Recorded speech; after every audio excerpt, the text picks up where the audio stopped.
Hello and welcome back. I'm Nicole, a cottage witch, and today I thought I'd start a video about the books that influenced my view of plants, my view of food systems and ecology and environmental justice and all of those sort of interconnected things.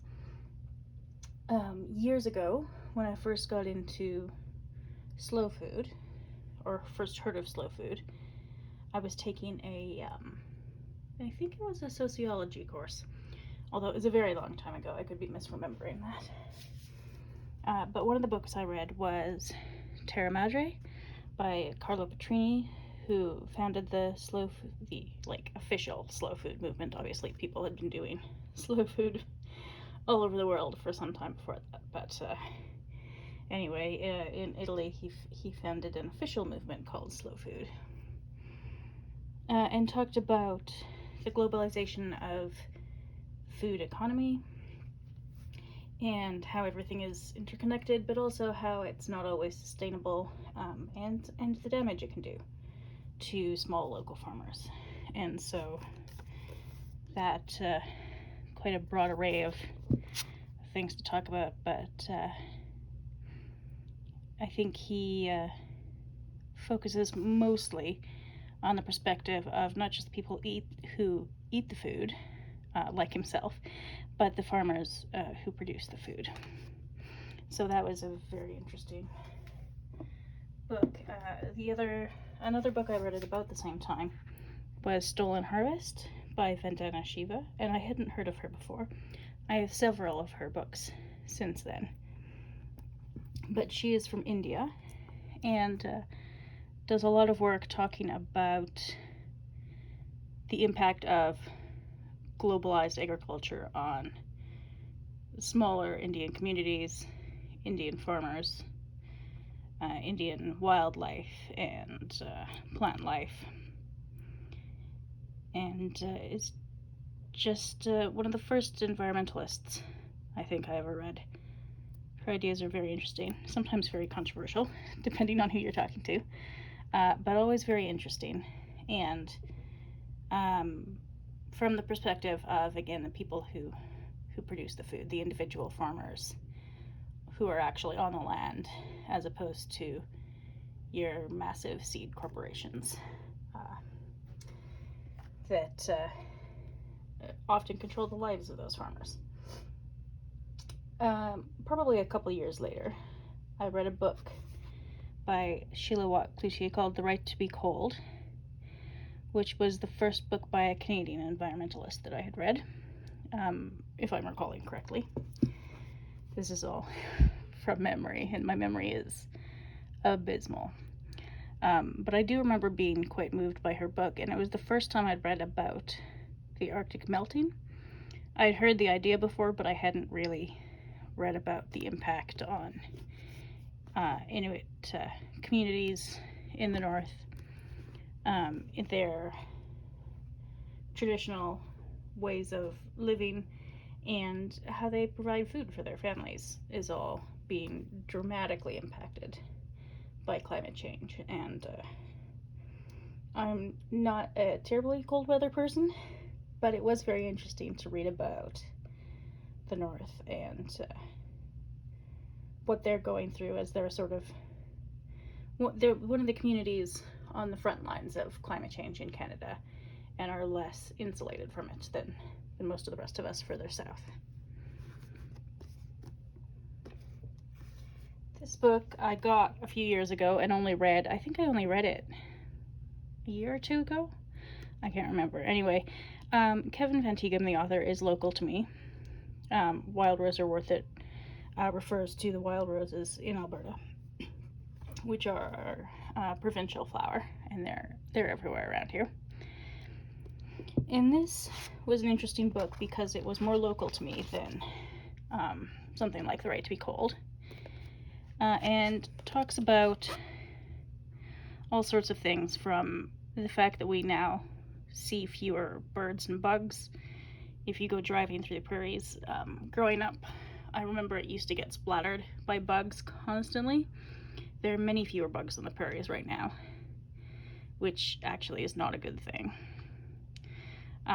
So some of the things he talks about are the animals that are missing and the plants that are missing, who should be here but aren't anymore.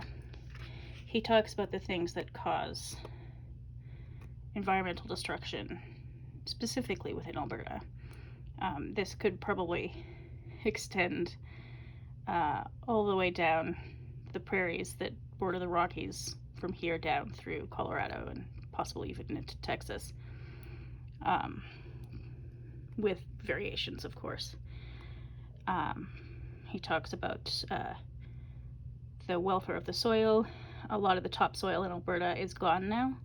It's been washed into rivers with commercial agriculture, along with quite a lot of agricultural runoff, which is not so good for the water environment or for the underground water stores that we also rely on.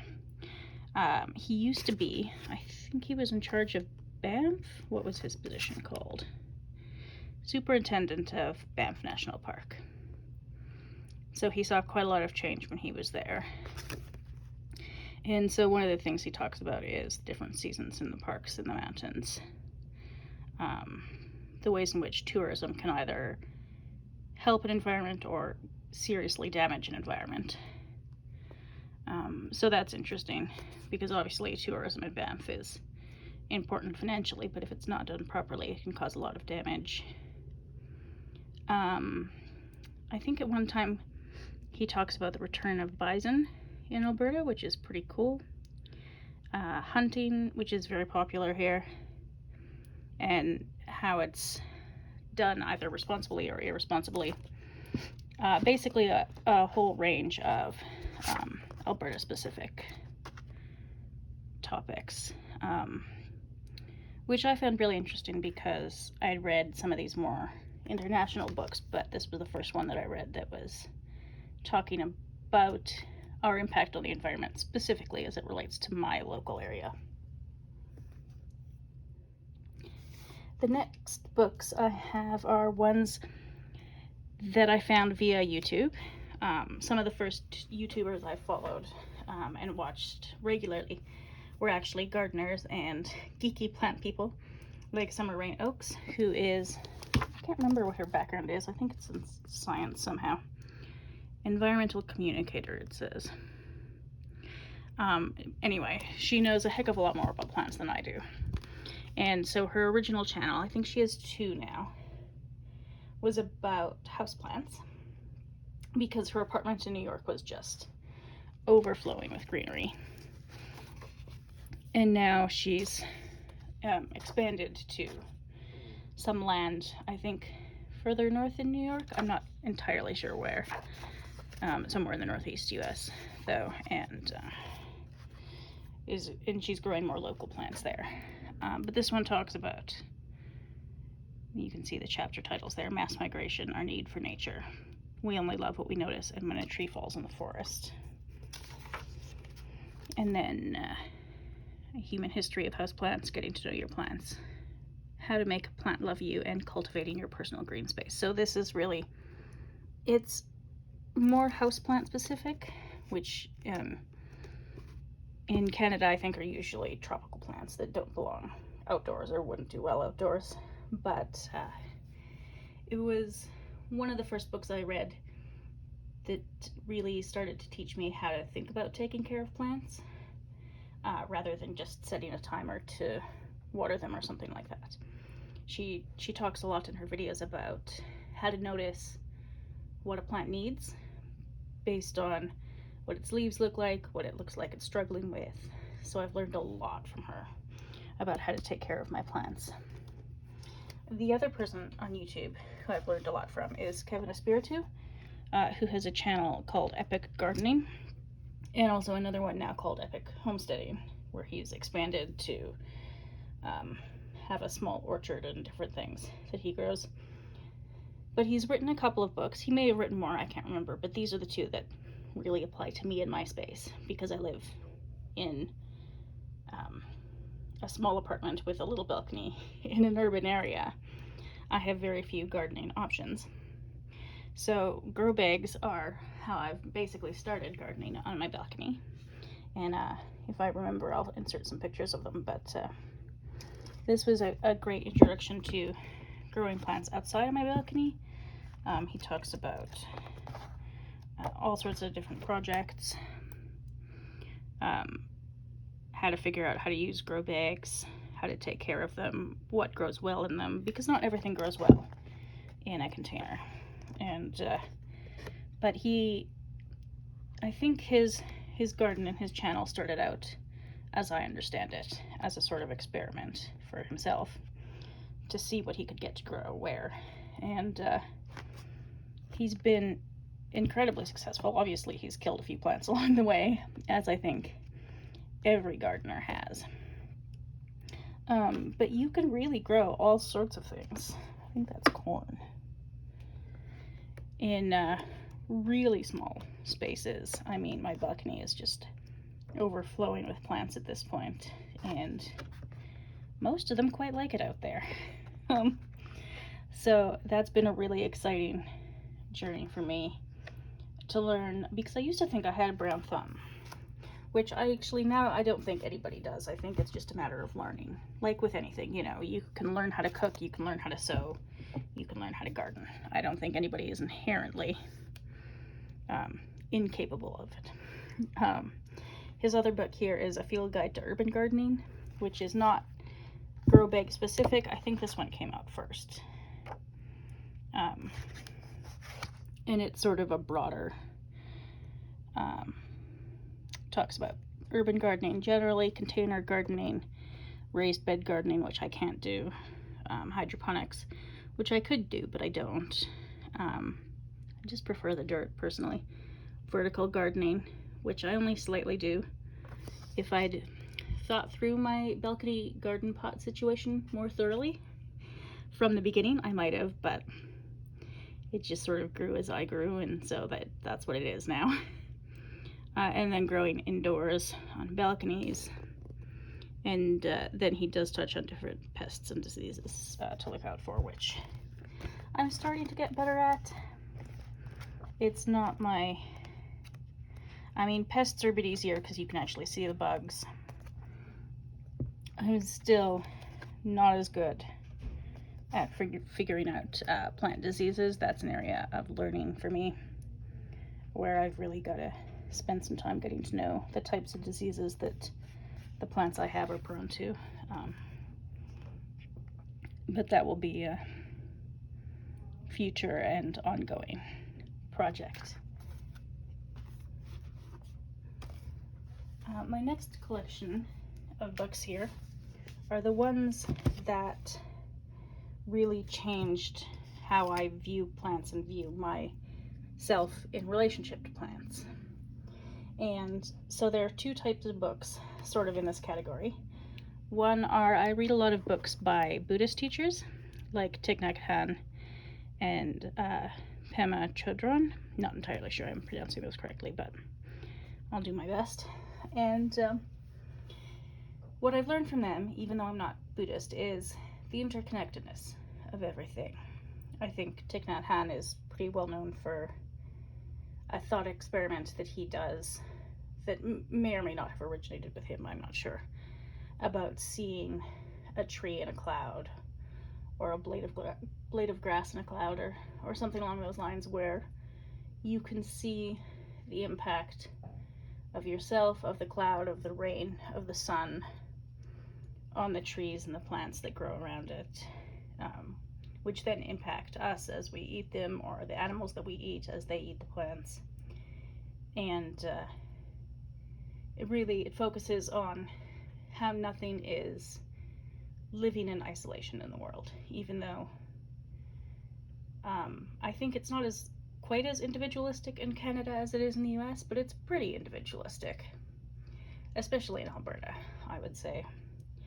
And so it was interesting and kind of lovely to hear his perspective about living as a part of this universal community where we're all connected to everything else, and even if we don't think we are, we still are.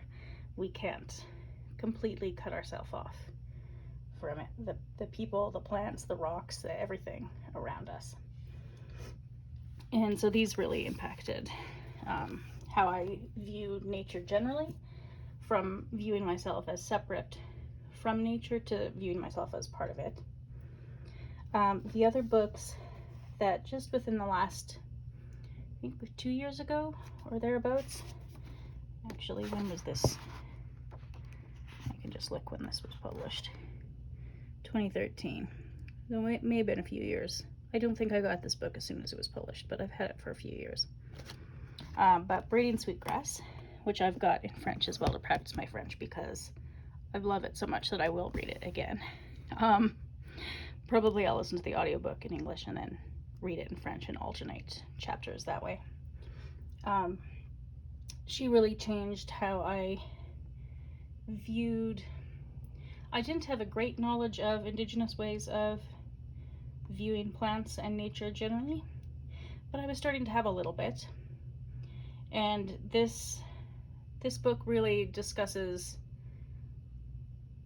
that worldview, the scientific worldview, and how they can be intertwined, how they don't have to be two completely isolated, separate things all the time, that you can appreciate scientific developments and you can also appreciate the knowledge of a birch tree, for example.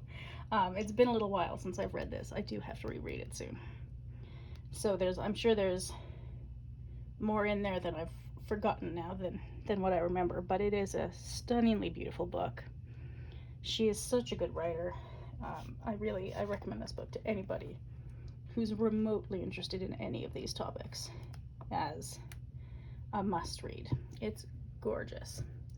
Her other book that she wrote before this is Gathering Moss, A Natural and Cultural History of Mosses, and I never would have imagined myself reading just about moss, but it turns out, in Robin Wall Kimmerer's hands, moss is fascinating.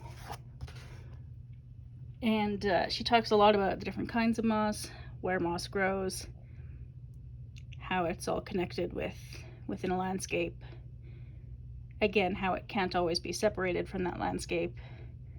I seem to recall somebody wanting her to have built a moss wall at some point of living moss, which is just impossible to do in a week or two, because moss just doesn't work like that.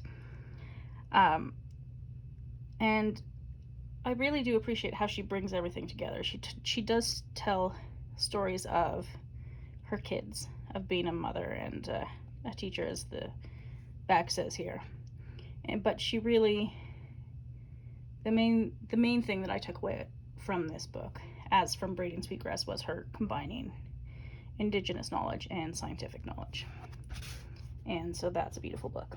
The other book that sort of fits into this category of changing how I view nature, which I'm listening to the audiobook again right now, I've read it before, is Finding the Mother Tree by Suzanne Simard, Discovering the Wisdom of the Forest. And this is an interesting one because she started out as a forester, as a young woman in a family of foresters. That's the sort of life she was born into.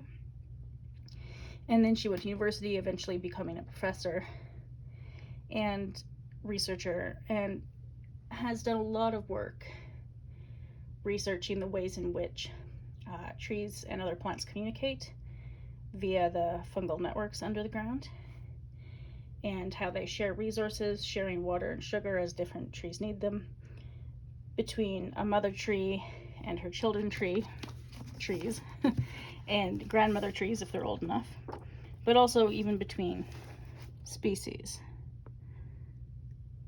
There she does have some fascinating pictures of very strange looking fungi, and then stunning pictures of old cedars. I think she works mostly in BC. And I wouldn't say it's quite as beautifully written as Braiding Sweetgrass,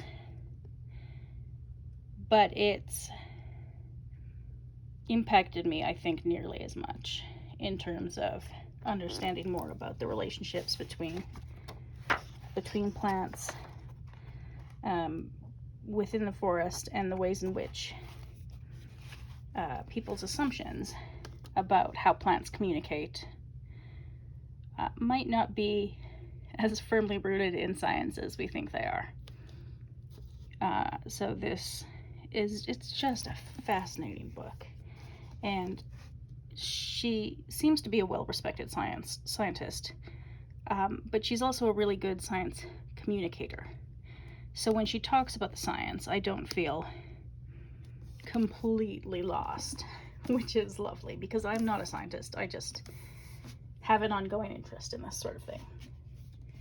So those are the books that sort of have gotten me started with plants, and the main ones that have adapted my views of plants.